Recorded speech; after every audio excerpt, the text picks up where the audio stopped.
Hi, and thanks for joining me today. So it may well be, if you're watching this video, that you've come to the decision to obtain a better instrument. This is a decision that comes at least once, and sometimes a number of times, to any even reasonably serious string player. And by the way, the process that I'm going to go through today will be applicable not only to the cello, but also to other string instruments. Once the decision has been made, it can be a really exciting and heady thing to be going through. A number of people have asked me, both among my students as well as some of my subscribers to the different social media that I have, just how one goes about buying a new string instrument, and I'm hoping that this will answer some of those questions. So the first thing you need to decide on is your budget. How much are you going to spend for your new instrument? This is a very important decision. It will dictate just what style or what level of instruments you'll be looking at from the different vendors and sellers that you've contacted. As you're aware, cellos can cost anywhere from a few $100s up to hundreds of thousands of dollars, and it's kind of a waste of everybody's time if your budget is maybe a few $1,000s and the seller is showing you something that costs $50,000 or $80,000.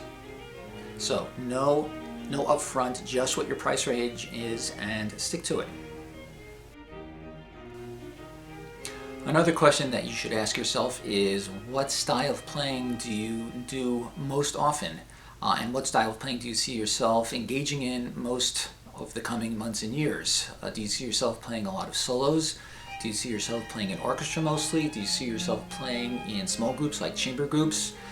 Each one of those situations has different demands on the cello, and you should probably take that into account as you go through your selection process.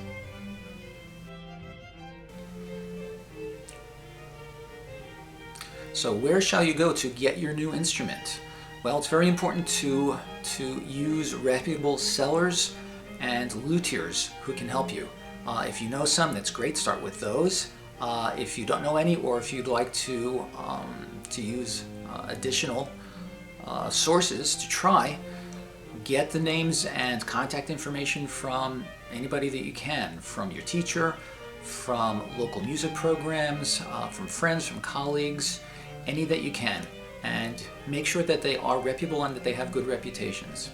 Whatever you do, do not purchase anything by mail order or through the internet unless you are absolutely 100% sure that it comes with a 100% money-back guarantee. When you get to the store, be prepared to spend some time there. Spend as much time as you'd like with any of the cellos that the proprietor has selected for you. Be sure to bring a bow. They will probably have some that they're willing to let you try, but you might be more comfortable using one that you already have or are already familiar with. If you don't have a lot of music already in your head, feel free to bring sheet music to read from. Again, don't be shy about taking whatever time you need. Play high notes, low notes, long notes, soft, long notes, short notes, high, low, a whole variety, and don't be afraid to take the time you need. Okay, so you found one or two cellos at the store that you like, and you've brought them home for a trial. The trial will usually be about a week, so that should give you a good amount of time to really get a good idea of whether it's for you or not, or even if it's a strong contender for your final decision. During that week, really put the instrument through its paces. Play fast music, slow music, play high passages, low passages. Be sure to use pizzicato in various registers.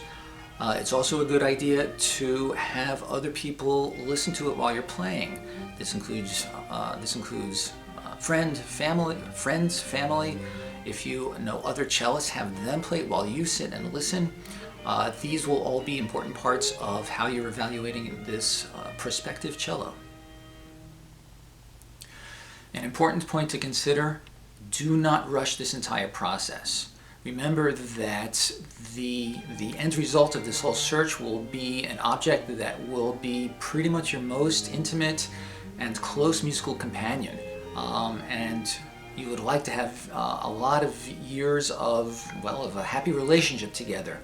You don't want to end up with something that you won't be happy with. So again, do not rush this process. Take your time. Well, you've made it pretty much to the end of the procedure, and we hope that you found a cello that you are confident you can live with happily for the indefinite future. And now that you're done with that, it's time to go and select a bow that's well suited to that cello. And that's another whole procedure which perhaps we'll talk about in another video. If you have any questions or comments, please leave them for me here at this site, or feel free to visit my website and you can contact me from there. Thanks again for watching, and I hope to see you again next time.